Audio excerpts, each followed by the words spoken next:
Hello YouTube.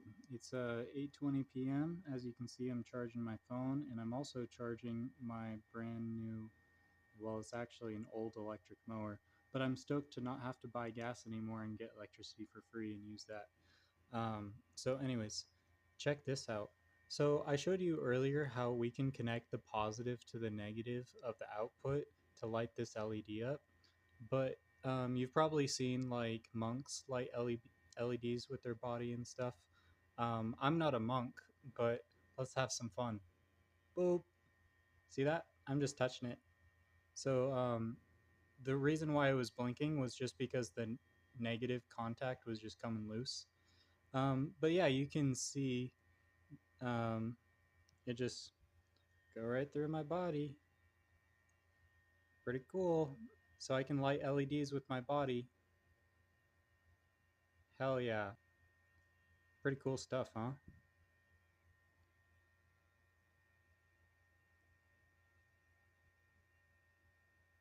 So if I just put this in a jar of water, let's see what happens. All right, so I got a shot glass of water here because I don't want too much water in case I accidentally spill. And I'm just gonna stick this positive in the water. Oh, that's weird. Doesn't work. But what if I stick my finger in the water? That's so weird.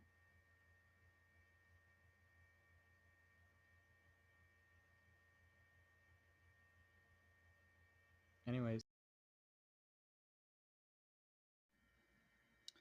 okay, as an additional little experiment, what I did was I took a wire and I touched from the water to the ground and it had no effect. Then I basically tried to touch the wire from the water to like a puddle of water, but because I dipped this in the water previously and there was like a film of water, it can feel me through the film of the water. See that? So if I go down the film, it's like a dimmer switch. You see that? Because the thin film is acting like a dimmer switch, so I need to get more water on it to get it to work again. And then note the change in intensity from this touching the wire. So I can touch it with more contact, and that's about as bright as it gets, versus touching this.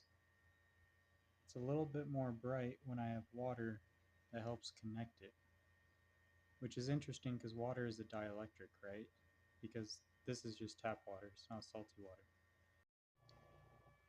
Well, I thought, what else can I touch to see what glows? And so let's just touch this iron core.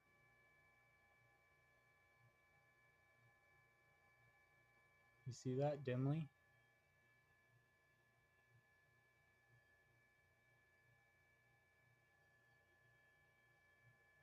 And then also, if we touch this right here, that's kind of cool. That's the ground wire of the solar panel right there. And then if I touch the ground of my battery terminal, I can light the LED up.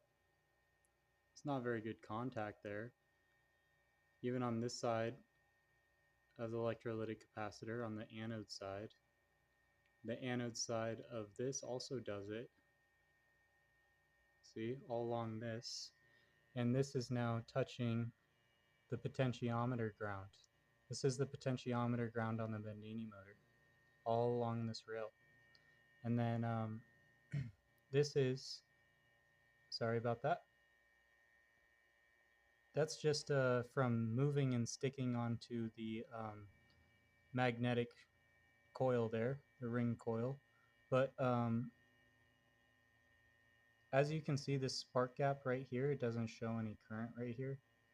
But then on this loop, it does, right? This is the positive part.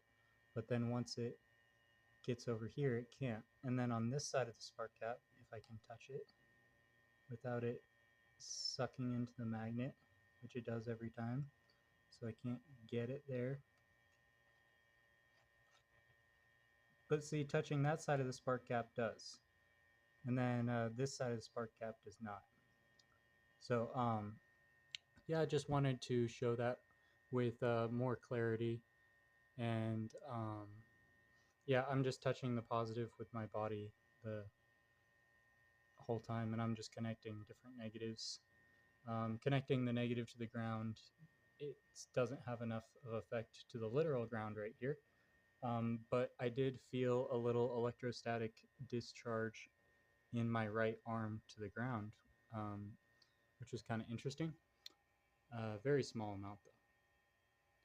And I do feel this in my body. I can feel this in my fingers and coursing through my right arm into my right leg, and it's a very small amount because of the way I've configured this to be safe with high frequency and basically using this resistor. And the resistor is very important in this case because it's not just a dissipating heat. We're actually changing how the scalar waveform collapses to prevent it into this crazy magnetic field collapse. So we're creating a delay effect in time. And so that's why I am using that there. And thanks for listening. Oh, look. So I just touch it to the outside of this, basically the part that cools this transistor right here, and it lights up the LED too. If I touch these neodymium magnets right here, it doesn't light it up.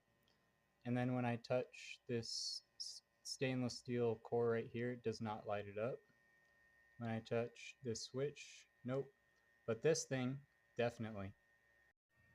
But I also want to show from my body on the positive ground into the water, nothing. You know, it's not just like anything around the room. Like I can't just touch random metal and like any metal will do it, you know? Like it's not just like RF hot or something like that. You see how it's like sticking to this metal? It's that we've specifically created something special here.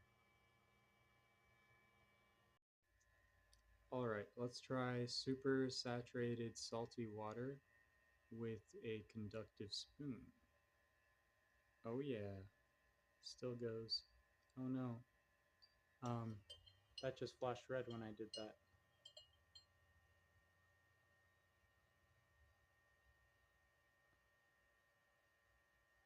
I hope it can recover.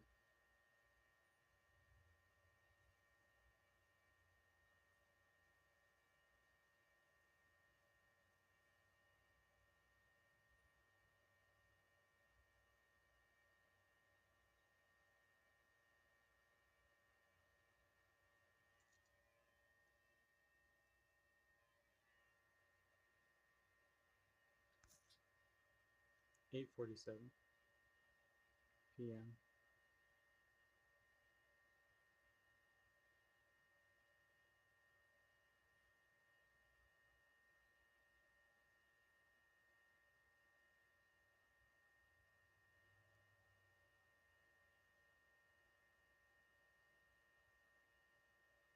I hope I didn't break it by doing that.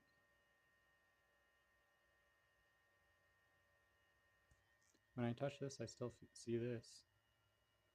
So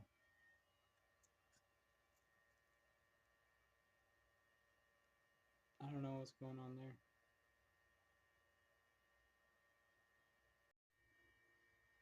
Okay, 8:49 p.m. The inverter finally turned off, which is interesting, and we still have this LED indicator indicating this. And then if I take my handy dandy multimeter here, so as you can see, we're on 10 volts DC mark as far as the scale, and then we're right on 6 volts then measuring across the output of this boost converter. And then so that's a lot less than it was earlier. And let's now measure across the source battery.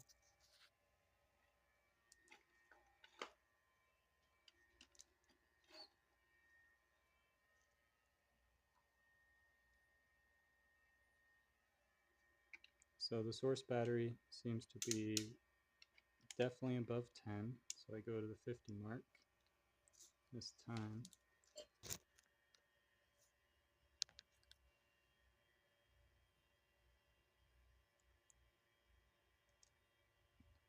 So as you can see, we're at 11.5 volts or so. And then when I measure the other part of the battery bank,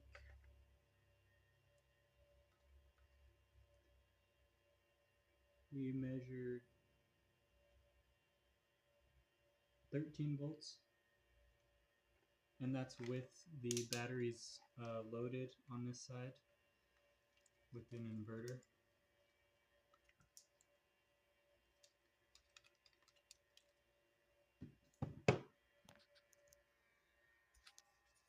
So while the solar panel ran in the dark covered with a blanket, for whatever reason, now that it's getting darker, it's not able to sustain that, which is interesting. So I don't have this fully dialed in, but you know, there is something to this. This isn't just normal stuff. You know, I have a diode here and it's touching my hands, and I have the cathode side on this way, and you know, I touch it to this ground, and it's very bright when it makes good contact, as you can see. And so this is forcing it into the negative terminal. You know, negative flows to positive, right? So this means that it's sucking into the battery. Um, Now, if I were to reverse this to where the negative flows into the positive as if I'm the positive, um, then you can see it still lights up, but very dimly, right? It's like I'm a ground, and the ground is going positive apparently relative to this. Um, but when I configure it to where I design this to suck in energy on the source side. So then it seems to do that pretty good. And yeah, I just wanted to share that effect.